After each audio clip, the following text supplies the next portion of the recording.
Hello friends எல்லோரும் எப்படி இருக்கீங்க? இந்த வீடியோவில் பார்த்தீங்கன்னா நான் வந்து கம்மங்கூழ் வந்து ரெடி பண்ணியிருந்தேன். அதோட ரெசிபி வீடியோ தான் இது.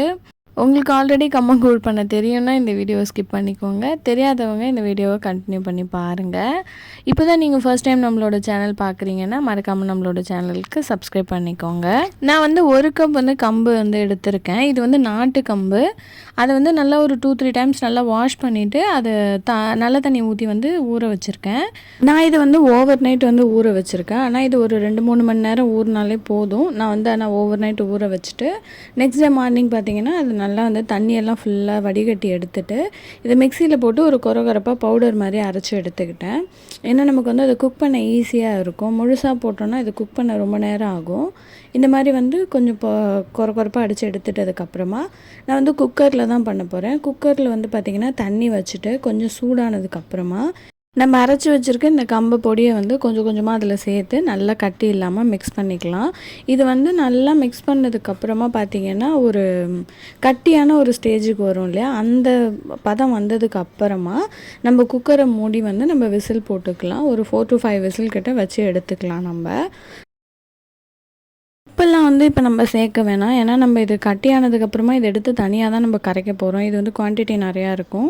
நம்ம தனியாக கரைக்கும் போது அதுக்கு தேவையான அளவு நம்ம வந்து உப்பு சேர்த்துக்கலாம். நல்லா மிக்ஸ் பண்ணிகிட்டே இருந்திங்கன்னா பார்த்திங்கன்னா இந்த அளவுக்கு வந்துடும். இந்த அளவுக்கு கட்டியாக வந்ததுக்கப்புறம் நம்ம குக்கர் மூடி விசில் போட்டுக்கலாம். இது கொஞ்சம் தண்ணியாக வச்சிட்டிங்கன்னா எல்லாமே பொங்கி மேலே வந்துடும். எனக்கு ஒரு 2-3 டைம்ஸ் அந்த மாதிரி ஆயிருக்கு. நல்லா இந்த அளவுக்கு கட்டியாக வந்ததுக்கப்புறமா விசில் போட்டுக்குங்க. இதை குக் பண்ணி உடனேவும் சாப்பிட்லாம், இல்லை ஓவர் நைட் வச்சும் சாப்பிட்லாம். நான் உடனே சாப்பிட்ற மாதிரி தான் செஞ்சுருந்தேன். ஸோ வந்து மார்னிங் செஞ்சதும் கொஞ்சம் நல்லா கூல் டவுன் ஆனதுக்கப்புறமா நான் அதில் தயிர், வெங்காயம் இதெல்லாம் வந்து மிக்ஸ் பண்ணி குடிச்சிட்டோம். எனக்கு வந்து இதை கொஞ்சம் நல்லா தண்ணியாக கரைச்சி குடிக்க தான் பிடிக்கும். ஸோ வந்து நான் அதை எப்படி செஞ்சேங்கிறதே உங்கள்கிட்ட காட்டுற பாருங்கள். இது இப்போ குக் பண்ணி எடுத்ததுக்கப்புறமா ஜஸ்ட் ஒரு அடி பிடிச்சிருக்கா அப்படின்னு பார்த்து கிண்டி விட்டுட்டு அப்படியே மூடி வச்சிட்டேன். இது வந்து நல்லா இப்போ ஆறி போயிடுச்சு. அதுக்கப்புறமா இதை வந்து நம்ம தயிர் போட்டு இதில் நம்ம மிக்ஸ் பண்ணிக்கலாம். நீங்கள் கொஞ்சம் கொஞ்சமாக எடுத்து கூட மிக்ஸ் பண்ணிக்கலாம். என்னோடது வந்து நான் உடனே குடிச்சிருவோங்கிறதுனால நான் எல்லாத்துலேயுமே வந்து தயிர் கலந்துட்டேன். உங்களுக்கு நிறைய தேவையில்லைன்னா நீங்கள் தனியாக கூட எடுத்து வெளியில் வச்சுக்கலாம். அப்புறமா கொஞ்சம் நேரம் கழித்து குடிக்க போகிறீங்கன்னா. இதில் வந்து மோர் கலப்பாங்க. என்கிட்ட மோர் இல்லாதனால தயிர் ஊற்றிட்டு நிறைய வந்து தண்ணி சேர்த்துக்கிட்டு தேவையான அளவு உப்பும் வந்து சேர்த்துட்டு நல்லா இதை வந்து மிக்ஸ் பண்ணி கொடுத்துக்கிட்டேன். கட்டியாக இருக்கும் இல்லையா, அதை வந்து நல்லா மிக்ஸ் பண்ணிக்கணும். அதே டைம் வந்து நமக்கு தயிரும் வந்து நல்லா மிக்ஸ் ஆகி வந்துடும். இது கூடவே நல்லா மிக்ஸ் பண்ணதுக்கப்புறம் எனக்கு வந்து குக்கரில் இடம் பத்தலை. ஸோ நான் வந்து இந்த அளவுக்கு ஃபுல்லாக மிக்ஸ் பண்ணிட்டேன்.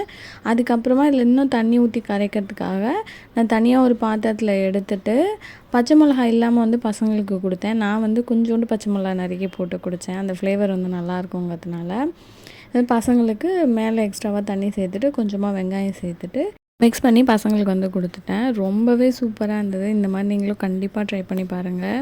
இந்த வீடியோ உங்களுக்கு பிடிச்சிருந்ததுன்னா லைக் பண்ணிக்கோங்க.